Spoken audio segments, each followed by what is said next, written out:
So right now we're over here and we enter one of the buildings. Looks like one of the student buildings. And what we're going to do is we're going to go into the leadership programs. Because if I was a recruiter, and this is one of my colleges essentially, what I'm doing is I'm going into this type of scenarios and I'm doing a table setup. You know, I'm doing something, either a table setup.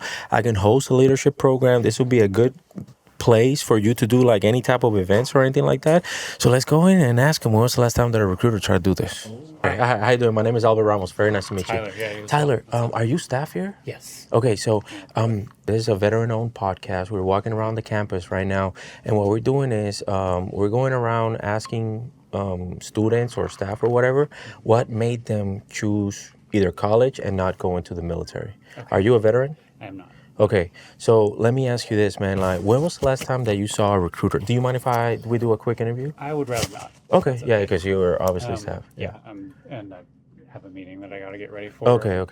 Yeah, you're welcome to like continue walking around and yeah. Have you visited like the Veteran Center? Have you found? No, that's a good place. Okay. Where's that at? Yeah, I can show you that. And what do people come and do here? This is the Student Leadership and Involvement Center. So we primarily oversee like student clubs. Let's say, for example, if a recruiter were to come in here and want to do like a presentation, could he reserve the place to do that? Possibly. Hey, what's up, guys? Hi, how you doing? Good afternoon. My name is Albert. Hey, I'm stopping you guys, and you guys look smart. That's the reason why I stopped you guys, okay? Because we're trying to go around. We're interviewing people for one of our podcasts, and essentially what we're doing is a street interviews, asking a couple of people about why they decided to go into college and not go to the United States military. You two will be people that I used to be a Marine Corps recruiter, and you two would be people that I would stop to try to talk to them about the Marine Corps. I would definitely stop you. Okay, now before when I stopped you, I saw your tattoo, and that tattoo will disqualify you from the Marine Corps. Yes, sir. Yeah, did you knew that? Yeah, yes, because my dad was in the military. He was in the Marine Corps. Yeah. Oh, okay. So you are the son of a veteran. Is he still active, or did he get out? He's a veteran right now. Yes, sir. Okay, got you.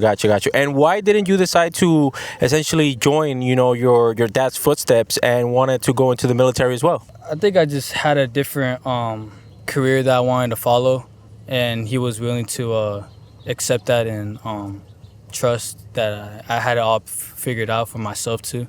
And plus, I was able to get benefits for coming here for free GI Bill and also getting paid by Chapter 35. And so I had like that. Those were my reasons for why I ended up going to college instead of like enlisting myself. Okay. What is because I'm guessing you were a military brat, right? Like you moved around a bunch of places and all that stuff, right? So let me ask you this, man. Like would there be anything that would have gotten you to consider the military? Like at a earlier age, maybe like in high school and stuff? I guess like because I experienced like trying to get recruited when they were saying like all these other benefits I would have, how like just like trying to like convince me with all this other stuff. They even brought in like, oh, you can even get a Hellcat, like get a nice car with this. Oh, they went with that. They really went with that. Yeah. Okay, what branch was that? Hold on, time out. What branch was that, bro? I think it was the Marines. Yeah. Oh, okay. Well, what high school we went to? Oceanside High. Yeah. Oh, so man, RSS Oceanside, man. I'm telling you, man. Like saying all this stuff, and they were chill. That was probably Ian. Yeah. That's probably Ian, bro. That's the reason why, dude. Like, you can't be selling Hellcats, man.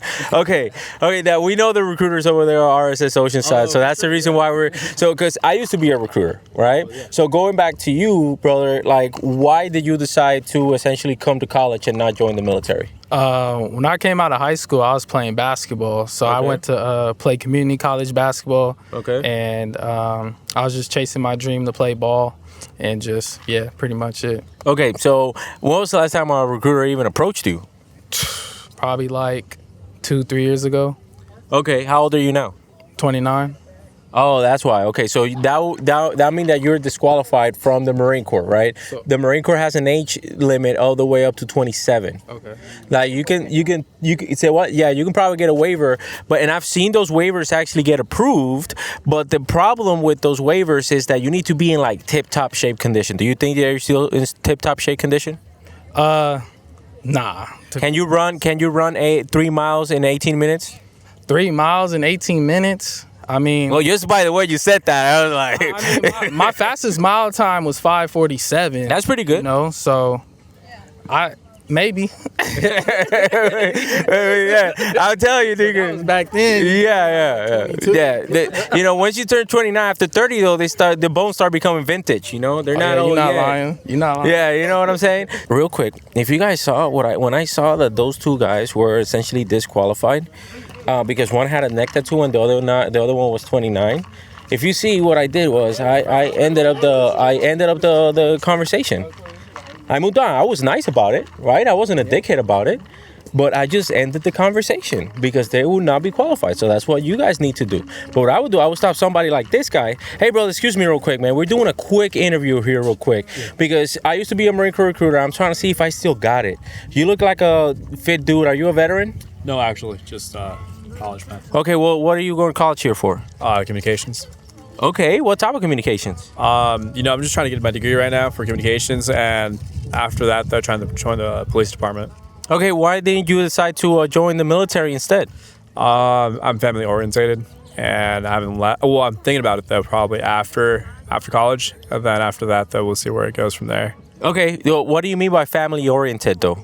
My family has a business, and I'm part of the business too. So they've been needing help with, just running the business. So that's what I do when I'm not in school. I'm gonna tell you this though: if I was the recruiter for this college, which by the way, I am gonna say this because there's gonna be a lot of people in the comment section, specifically a lot of recruiters saying, "Well, like, Marine Corps recruiters are not allowed to go to state colleges." Because the state colleges belong to the OSO, which is the Officer Selection Officer, okay? So colleges, because they have sports, they actually don't fall under that. You see what I'm saying? So recruiters, whenever they come here, I don't know how they do it, to be honest with you, because as a recruiter, I would still come to the college. Because a grad's a grad. And what if he scores less than 74 on the ASVAB? Do you see what I'm saying? Like, I'm taking him and then I'm screening him to send him to the Officer Selection Officer. So I'm like I acted as a person to screen the applicants to go to officer. Because if me as an enlisted, I wouldn't know for a fact I wouldn't like to work with a guy. I would go like, screw you, dude. Like, yeah, you're not becoming. And I had that in Puerto Rico. There was a dude that was a complete freaking scumbag. Complete scumbag. And we were like, dude, we don't care. We talked to the Officer Selection Officer. We told him about the couple of things that we really didn't like. He dropped them from the program. So, guys, we're here today with John Martin. John, very nice to meet you, brother. We were talking off camera a little bit, and they got to a point that I would have to be like, hold on a second, man. Are you cool with sharing some of that story, okay? Because just like John, there is a lot of people out there with very, very similar stories. And these are the stories that we want to ensure that get served, because it's not like the Dakota Myers or like the easy, like, oh, I got NJP. It's like there is only one. There was this little thing that you got screwed over, right? Okay, so let's go ahead and get started. How long were you in the military for? So I was active duty for 6 years. Took a year off going to school and then went back into the reserves a year after. Okay, and did you enjoy your time in the military? Yeah, I loved it. Initially, I wanted to re-enlist because of a situation that wasn't handled real well on both ends. When it came time to re-enlist, I needed a signature from somebody who I had got crossways over deployment with, and he didn't want to sign my stuff in time. And had I waited to get the signature, then I would have lost out on 2 incentives. And it wasn't worth it to me to re-enlist without those. Okay, why not? At that point, I was in Camp Lejeune. I had a new baby, and I wanted to get back over here to the West Coast. This is where my wife is from. The incentive I had was a $20,000 bonus plus the unit of my choice. So my former platoon sergeant wanted me to go to his unit to help him out with training. And then it would be kind of a break for me going from a Victor unit to a training battalion, and I'd have the bonus on top of that. So you were an 0311 then? 0352. 0352, that's a machine gunner, correct? Well, I did some of that too, but no, it's a missileman. Missileman, okay, got you. So when did you get out? In 2016? Yeah, I got out in December of 16. Okay, and after you got out, did you start going to college right away? I did, yeah. I've worked I've had a lot of jobs before I went in, and I knew that going straight back into the workforce unskilled was not a fantastic idea. So I got out in December. I drove straight here from North Carolina and started school that January. So like 2 weeks later, I was in school. Okay, got you. And what was and obviously you decided not to re-enlist. Are you still eligible to re-enlist? Like, do you get those letters from the recruiters, the prior service recruiters saying like, hey, you should definitely join back up? Yeah. I've been in contact with Navy and Army prior service recruiters. There was a minute where when I was in the reserves, so I did go back to reserves in 2017. Okay. The recruiters baited me in with, you're going to run out of time. You're almost at the end of your contract. If we go back to war, brother, like you can't go. And I was like, okay, yeah, I'll come back. Got you. So, but I did three more years in Marine Corps Reserves, and at that time was in contact with an Army prior service recruiter. I put in a package to go counter intel and get attached to the 19th Special Forces in Utah. That was right before, I guess it wasn't quite 3 years, because that was right when COVID hit. So COVID hit, shut everything down. They stopped recruiting, and it put a pause on that process for about a year. It's about a year. Okay. Yeah. So you've been essentially in college for a long time now. Would there be anything that would get you to go back into the military? Like, is your plan to join back up, or is there anything that they can give you in order for them to get you back? Do you even think they want you back? That's the honestly. Like, and for all of us, not just for you, right? Like, do you think that they really want you? Man, I think it's a machine, and a machine wants oil, grease, and fuel. Okay. They want isn't really a part of it. That would imply that there's some kind of feeling involved, and they don't feel. It's a numbers game, and if they can't get fresh people who have never been in, then they're going to go back to the old guys. Yeah, but the reason why I say that is because I'm still I only got out in 2023, right? And I started the podcast. I kind of already started the podcast by that time, but I started in 2023, and then now it's like, man, like, come on, what are we doing? Like, I see it from the outside in, and I'm like, there's some things that need to be fixed. From your perspective, now that you see college students all around here, do you feel that there is they're really interested in the military? No, the college kids now are, man, I don't know if it's a generation thing, if it's a culture shift or what, but when I graduated high school in 2008, I remember 9/11. I remember watching everything. It was completely different. All the kids in college now, that was before they were born. They don't have the same motivations that we did. So then now you look at an organization that's got a reputation that falls under the toxic masculinity, and they don't want any part of it. There's no benefit for them. Okay. Yeah, I get that. And I 100% respect that. I don't know. I just think that we could be doing more. For example, better training. When was the last time? How long have you come into this college? Today. This is your first day today? Yeah. Okay, got you. Yeah. But I guess you'll tell me. But I'm going to tell you this. The answer is not favorable that they've seen a Marine Corps recruiter around here. No, they probably haven't. Or any type of recruiter. But why? So how can we say that people's not interested when they don't even know if that's an option? Or have the erroneous, based on what they see on movies perspective? I don't think that it's not that they wouldn't be interested, but there was, when you lived through an experience like 9/11, you didn't need a recruiter to tell you whether you were interested or not. There was something that at that point was ingrained in you if you were that type of person. There's probably a lot of people now who would be interested if they were approached and communicated effectively with a recruiter, right? Because there's a lot of it that my cousin's a recruiter for the Marine Corps. Okay, so, where at? In Houston. Houston, shout out to Houston out there. Yeah. So I know there's some good ones, there's some bad ones. If they make the sale the right way and, try and find out, hey, what's important to you? Well, hey, we have that. Then, yeah, you probably find some people who are interested. Okay. Now, shifting the focus a little bit, right? You're a veteran. Now, one of the things that happens is that a lot of veterans don't leave with the proper information on time. For example, whenever it comes to the VA home loan, are you a homeowner? No. Why not? Because I'm going to school in California and don't want to buy in California. Why not? I don't plan on staying here. How long is your plan to stay here in California? I graduate in a year. I'll either leave at that point or stay and get a master's and be here for another 2 years. Okay, so did you know that you can utilize your VA home loan? Like, how much do you know about the VA home loan? I went all the way through the process in 2018. Got to the point where, and this ties back into what we were talking about before we sat down. Got to the point where I just needed to sign the paper, and the house was mine. But because of some issues that happened in the reserves, it wind up not working out. But, oh, okay, got you. Okay. Yeah. Okay, so you're not interested in purchasing in California because essentially you think that you're going to find a better deal in another state? Well, yeah, I know I will. So okay. the neighborhood where I was going to buy before, and I'll try and do apples to apples here. Okay. It was a private neighborhood on a lake. It was a 3-bed, 2-bath with a detached.